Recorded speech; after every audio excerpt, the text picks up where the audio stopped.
अस्सलाम वालेकुम, मेरा नाम मुबश्शिर लुकमान और आप देख रहे हैं मुबश्शिर लुकमान यूट्यूब चैनल। शेख रशीद रोज़ कहर बनकर अपोजिशन पे टूट रहे हैं। एक के बाद एक तवातर से ऐसे ऐसे वो बयानात दे रहे हैं कि इनकी अपोजिशन की सफ़ों में तरतली मची हुई है। जोक्स अपार्ट, बिलावल को तो उन्होंने ऐसा कॉर्नर कर दिया कि बिलावल ने तो बरमला इस बात का इजहार कर दिया कि वो तो इस इजलास या मीटिंग का बॉयकॉट करेंगे जिसमें शेख साहब शिरकत करेंगे। यकीनन शेख रशीद जैसे तजुर्बेकार सियासतदान की सूरत में इस वक्त इमरान खान को बड़ी सपोर्ट मिल रही है। जो काम इमरान खान के तर्जमान नहीं कर पा रहे वो शेख रशीद तन तनहा किए जा रहे हैं। अब वज़ीर रेलवे शेख रशीद अहमद ने तो नवाज शरीफ से 10 सवालात के जवाबात मांग लिए। उन्होंने मियाँ साहब से सवाल करते हुए कहा कि नवाज शरीफ ने उसामा बिन लादेन से कितनी मुलाकातें की, कितना पैसा वसूल किया, अजमल कसाब के घर का डेटा भारत को किसने दिया, दुश्मन मुल्क के सरबरा मोदी को मुल्क से बाहर फ़ोन क्यों करते थे, क्या पाकिस्तान के अंदर आपको ख़तरात थे, मोदी को कॉल्स की तादाद बताएं। शेख रशीद ने सवाल करते हुए कहा, नवाज शरीफ बताएं लाहौर से चीफ जस्टिस पे हमला करने की बसें इस्लामाबाद भेजी किसने।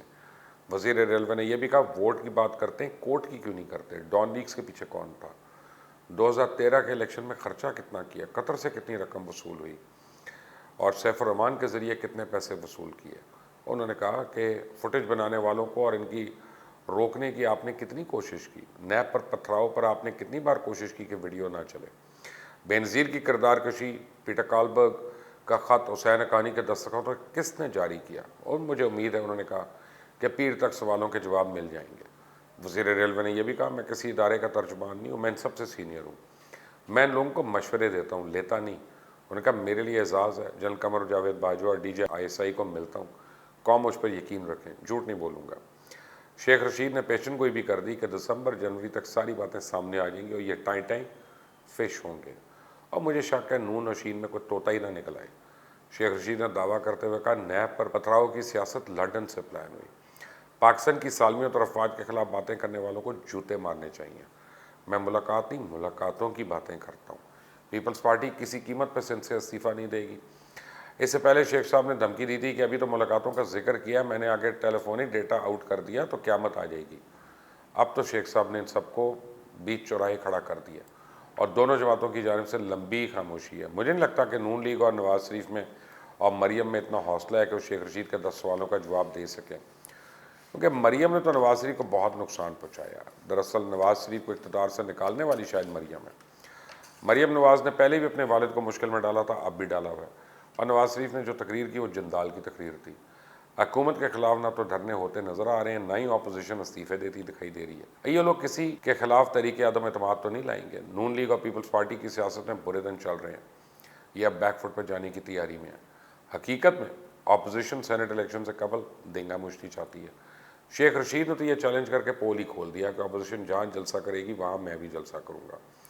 सारे चोर और डाकू जेल में होंगे, वज़ीर आज़म करप्शन का खात्मा करेंगे। लेकिन शेख रशीद अहमद ने मौलाना फजल रहमान को अपना भाई करार दिया।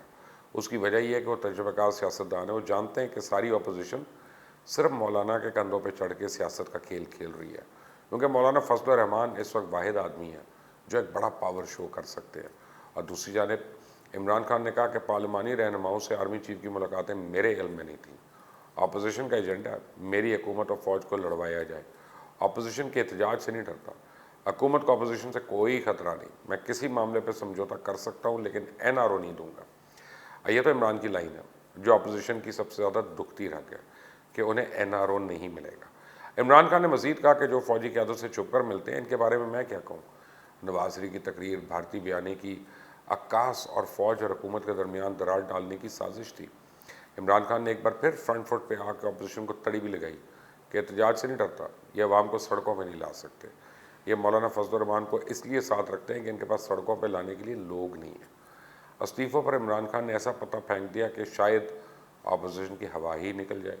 उनका कहना था अपोजिशन ने इस्तीफ़े दिए तो ज़िमनी इंतखाबात करवा देंगे और ज़िमनी इंतखाबात में ये एक सीट भी नहीं जीत सकेंगे। वैसे आप देखेंगे नवाज शरीफ ने चुप का तवील रोज़ा तोड़ा तो कोई भी ऐसी बात नहीं की जो कौम के ज़ख्मों के लिए मरहम या मसाइब और मुश्किलात का इलाज हो।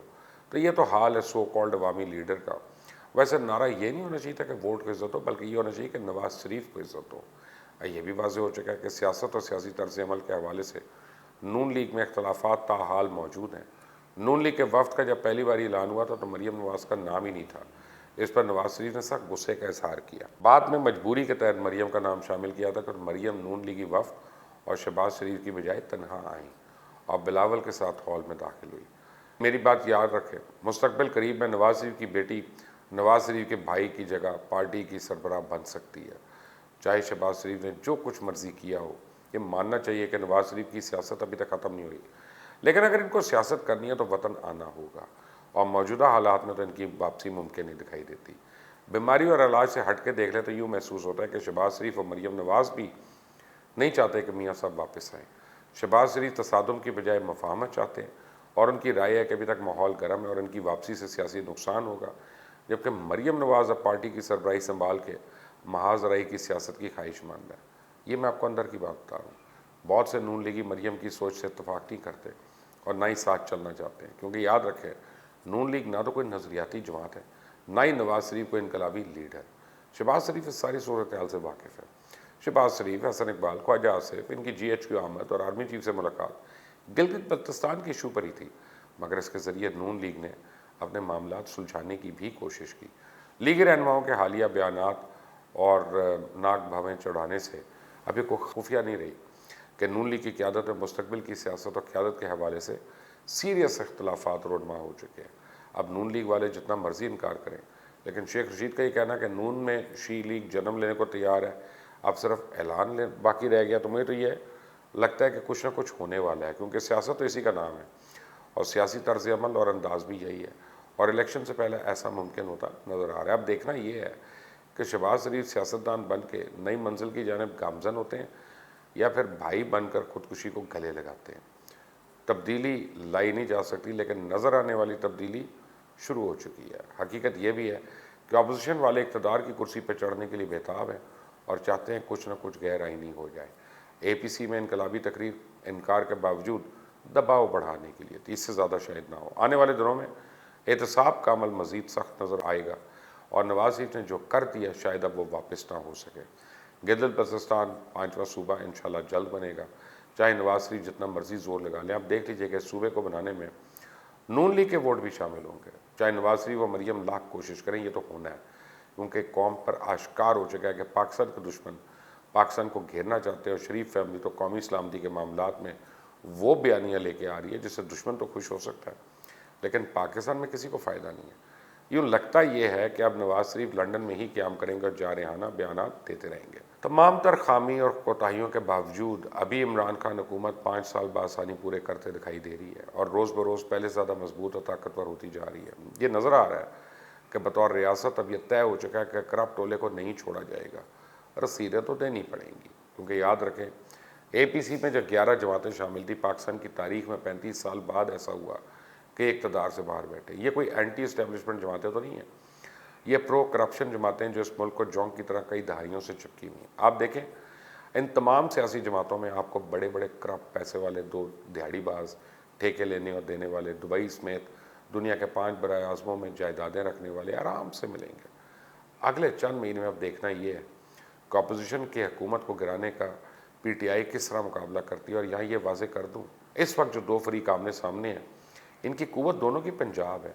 अगर खुदा न खास्ता मामला तसादुम की तरफ बढ़ा तो पंजाब ही मैदान बनेगा और पंजाब में इस वक्त इमरान का एक सॉफ्ट पॉइंट है, दूसरी जानब मरियम नवाज वीक पॉइंट है। अब देखना यह है कि जब खेल ख़त्म होगा तो मिसाल कौन बनेगा। आप देख रहे हैं मुबश्शिर लुकमान यूट्यूब चैनल, इसको सब्सक्राइब करें, बेल आइकॉन प्रेस करें। अंटिल नेक्स्ट टाइम, अल्लाह हाफिज़।